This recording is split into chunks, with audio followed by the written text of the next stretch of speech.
সংসদীয় ব্যবস্থার অধিকতর গণতান্ত্রিকরণের লক্ষ্যে আস্থা ভোট, অর্থ বিল, সংবিধান সংশোধন বিল এবং রাষ্ট্রীয় নিরাপত্তার প্রশ্ন জড়িত এমন সব বিষয় ব্যতীত অন্য সব বিষয়ে সংসদ সদস্যদের স্বাধীনভাবে মতামত প্রদানের সুযোগ নিশ্চিত করার লক্ষ্যেই সংবিধানের ৭০ অনুচ্ছেদ সংশোধন করতে হবে।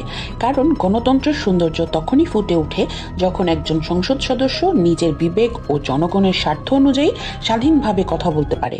৭০ অনুচ্ছেদ সংশোধন না করা হলে যে সমস্ত সম্ভাব্য ক্ষতিগুলো হতে পারে: সংসদে মত প্রকাশের স্বাধীনতা থাকে না। সংসদ সদস্যরা দলীয় সিদ্ধান্ত ছাড়া কিছু বলতে বা ভোট দিতে পারে না। এতে জনগণের প্রকৃত প্রতিনিধি হিসেবে তারা ব্যর্থ হন।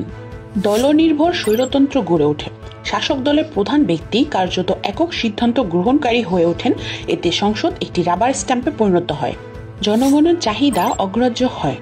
একজন এমপি তার এলাকার মানুষের স্বার্থের বিপক্ষে গেলেও তাকে প্রশ্ন করার কোনো সুযোগ থাকে না, কারণ দলীয় হুইপের বাইরে কিছু বললেই তার সংসদ পদ হারানোর ভয় থাকে।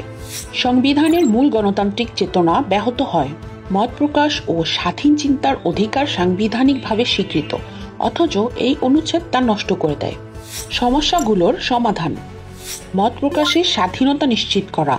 ৭০ অনুচ্ছেদে স্পষ্ট ব্যাখ্যা যোগ করতে হবে।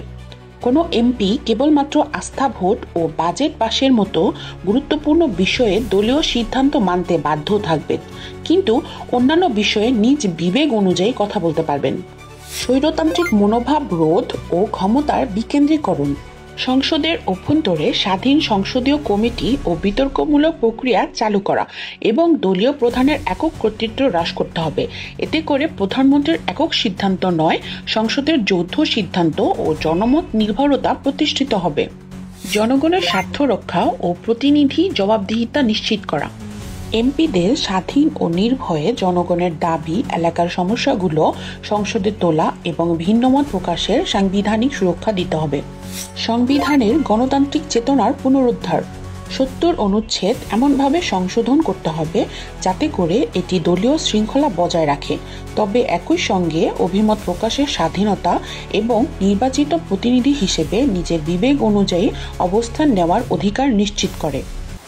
জনগণ যদি ভোট দিয়ে একজন প্রতিনিধি সংসদে পাঠায়, কিন্তু সেই প্রতিনিধি যদি তাদের হয়ে কথা বলতেই না পারেন, তাহলে সে কেমন গণতন্ত্র? তাই সংবিধানের ৭০ অনুচ্ছেদ সংশোধন এখন সময়ের দাবি। এটা শুধুমাত্র আইন নয়, এটা জনগণের কণ্ঠ পুনরায় ফিরিয়ে আনার সংগ্রাম। আর তার জন্য প্রয়োজন আমাদের ৭ নম্বর দফা, সংবিধানের ৭০ অনুচ্ছেদ সংশোধন।